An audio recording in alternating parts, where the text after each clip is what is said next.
Americans are opening more new businesses this year than last year, according to the Census Bureau.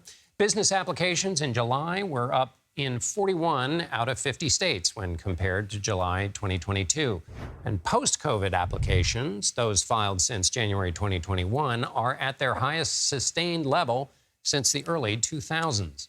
For more on this, we're joined by Hope King, senior business reporter at Axios. So, Hope, what more can you tell us about where and what kinds of businesses are opening?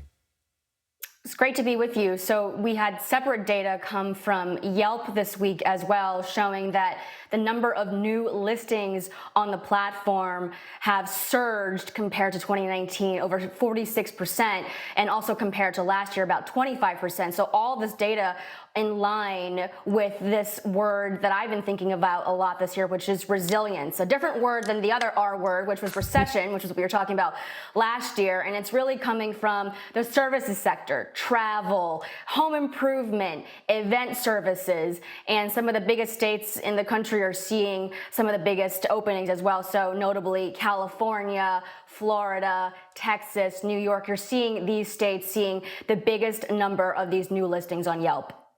And why is this? So you've already touched on what this might mean for the greater or larger health of the economy, but give us a little more of your thoughts on that and why this is happening now. What can people draw from this about maybe the larger economic picture? So we know that with the pandemic, we've had sort of rolling trends. When lockdowns first appeared in the country, all of these businesses shut down. And I know that, many of us would rather forget the last couple of years, but we're still seeing the effects sort of play out. So, maybe last year, if you weren't comfortable traveling abroad, you certainly were this year. That's why we saw airfare for international flights grow so quickly over domestic flights.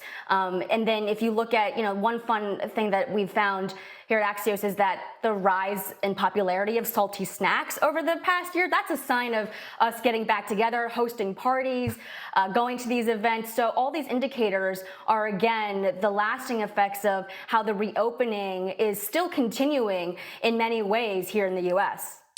People are not eating their salty snacks alone on the couch at home. Exactly. What demographic, or do we know anything about the demographic data about who's opening these new businesses?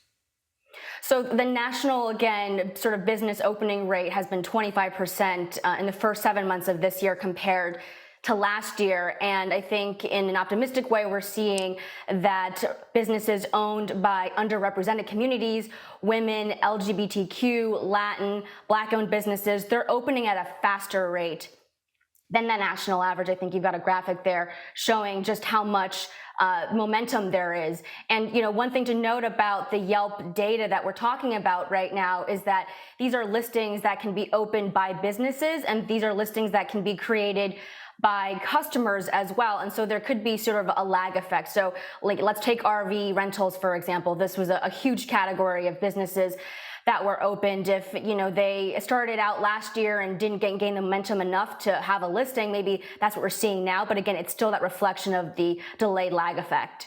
So this is going to be a random question, but Dan Pink wrote a book called Free Agent Nation a long time ago, and it was basically the idea that people wanted to be in business for themselves. They didn't want to be a part of a big corporation.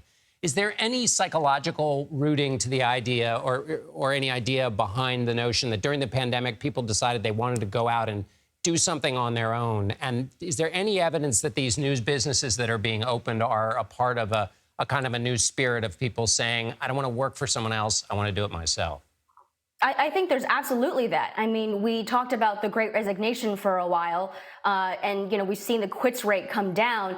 But to your point, this idea that you can be in business for yourself, and maybe in some ways it's easier, right? Because of social media, you can generate your own content, your own customer base, create that community around you. That might be easier than than years past. And so I point to this one category of businesses of home improvement services, where we're seeing that, become something that, on a trend level, like these micro influencers who are showing people how to spruce up their homes.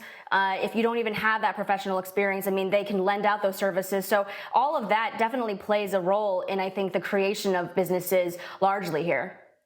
Hope King, senior business reporter at Axios, thanks so much for being with us. Thank you.